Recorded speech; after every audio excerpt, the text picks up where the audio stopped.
সুইজারল্যান্ডে গরু থাকে। এই যে দেখেন গরু, হাম্বা। এই আব্বু দেখো হাম্বা, এখানে হাম্বা আছে অনেক।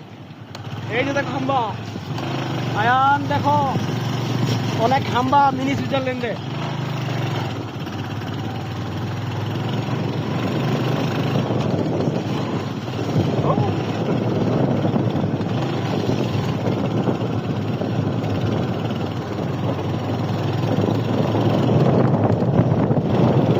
প্রকৃতির কি অপরূপ সৌন্দর্য!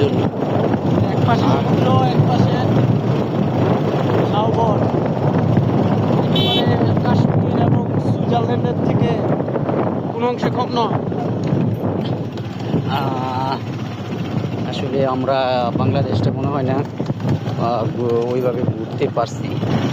আরও অনেক জায়গা আছে বাংলাদেশে, অনেক সুন্দর সুন্দর নৈসর্গিক জায়গা আছে, যেগুলো আসলে আমরা অনেক সময় সময়ের কারণে, ব্যস্ততার কারণে, বা অনেক সময় টাইমিংয়ের কারণে আমরা কিন্তু ঘুরতে পারি না বা বের হতে পারি না।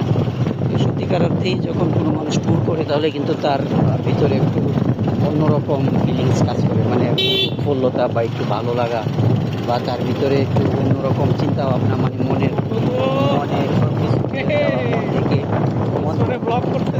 মন থেকে সব কিছু পরিবর্তন আসে আর কি। যে এই জন্য বলা হয়েছে যে আপনার দেখবেন হাদিসেও বলা আছে যে সামর্থ্য অনুযায়ী ট্যুর করার জন্য আপনার বিভিন্ন জায়গায় ট্যুর করলে কি হয়, আল্লাহ যে সৃষ্টি, এখানে না আসলে কিন্তু এটাও দেখতে পারতাম না। আমরা যেহেতু জনবহুল, আমরা যেহেতু জীবনে অভিজ্ঞতা না, জনবহুল এলাকায় থাকি, সেই ক্ষেত্রে কিন্তু আমাদের এই দৃশ্যগুলো একটা সময় খুব ভালো লাগে। হঠাৎ করে আসলে এই কিছু সময়ের জন্য আসলাম, এই যে বের হলাম, এই যে বাইক নিয়ে ঘুরতেছি, এই যে ওয়া ওয়া ওয়া ওয়া ওয়া ওয়া ওয়া, এই দেখুন